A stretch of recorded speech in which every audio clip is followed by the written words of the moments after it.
Halo semua, pernah nggak sih kepikiran peran kita sebagai laki-laki dan perempuan itu sebenarnya takdir dari lahir atau jangan-jangan cuma bentukan masyarakat aja?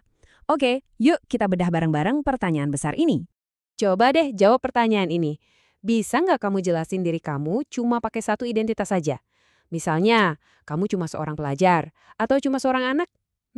Kayaknya susah ya. Jawabannya pasti lebih ribet dari itu. Nah, biar gampang, kita kenalan sama satu sosok, namanya Alin. Lewat cerita Alin, kita bakal coba ngertiin betapa rumit dan berlapisnya identitas kita semua.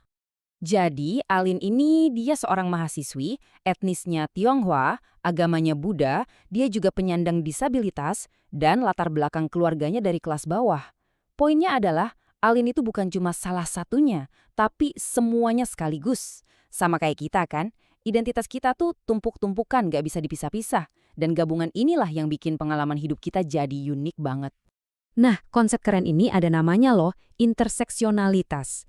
Gampangnya gini, bayangin kamu lagi berdiri di sebuah perempatan jalan. Tiap jalan itu satu identitas kamu. Jalan gender, jalan kelas ekonomi, jalan etnis, dan seterusnya.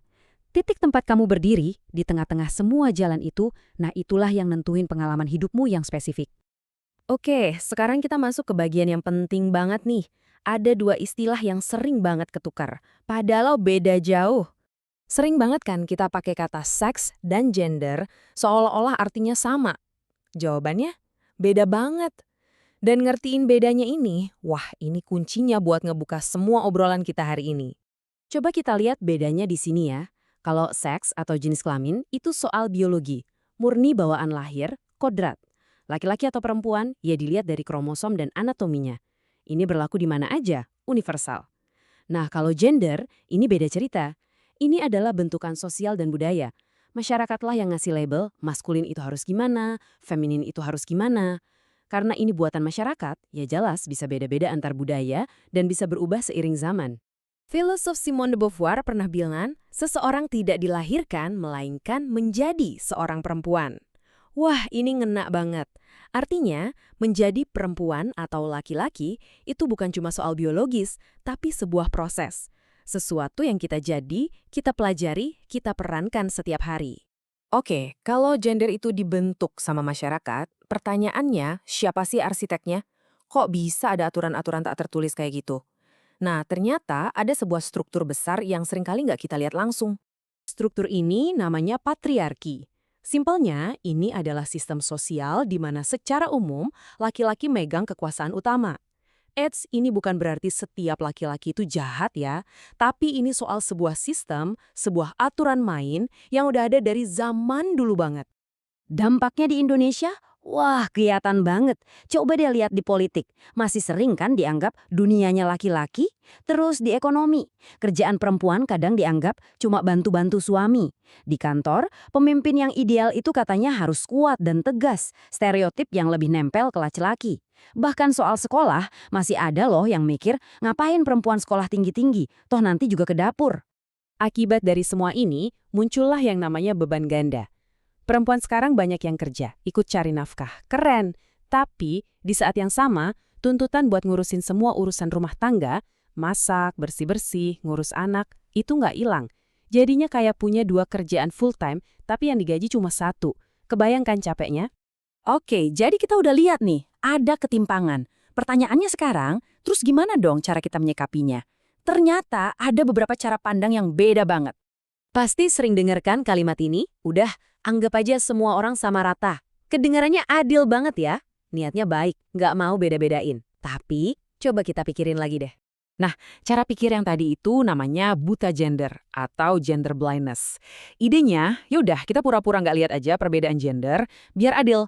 Bikin satu aturan yang sama buat semua orang tanpa terkecuali. Tapi, disitulah masalahnya. Coba pikirin, kalau titik start orang beda-beda, apa dengan ngasih perlakuan yang sama persis, hasilnya bakal jadi adil?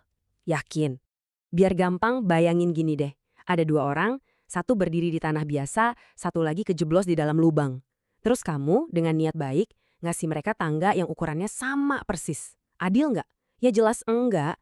Orang yang di dalam lubang butuh tangga yang lebih panjang, atau malah butuh bantuan ditarik dulu, cuma buat bisa nyampe ke titik start yang sama kayak orang pertama. Nah, ini dia lawannya, pendekatan responsif gender. Cara pandang ini justru nggak pura-pura buta, malah sebaliknya. Ia sadar betul kalau setiap gender punya titik awal, tantangan, dan kebutuhan yang beda-beda. Jadi solusinya pun harus disesuaikan biar bisa tercipta keadilan yang sebenarnya, bukan cuma keadilan di atas kertas. Oke, sekarang yuk kita kumpulin semua konsep tadi dan lihat gimana bedanya dalam kehidupan nyata. Jadi, intinya ada 3 cara mandang nih. Pertama, bias gender. Ini ya jelas-jelas nggak adil. Kedua, buta gender. Niatnya sih baik, pengen netral, tapi risikonya malah bikin ketidaksetaraan yang udah ada jadi nggak kelihatan. Ketiga, responsif gender. Ini yang sadar akan perbedaan dan berusaha aktif buat nyiptain keadilan. Meskipun kadang dianggap, kok nggak netral sih? Kutipan ini dalam banget artinya. Kalau situasinya dari awal udah nggak seimbang, terus kita milih buat netral, itu sama aja kita diam-diam mihak ke yang udah diuntungkan. Kita ngebiarin ketidakadilan itu jalan terus. Jadi pada akhirnya, pertanyaannya bukan lagi sekadar gender itu takdir atau buatan manusia. Pertanyaan yang lebih penting buat kita semua sekarang adalah, kita mau masyarakat yang kayak gimana? Masyarakat yang cuma kelihatannya adil di permukaan, atau masyarakat yang beneran adil sampai ke akarnya? Nah, jawabannya ada di tangan kita masing-masing.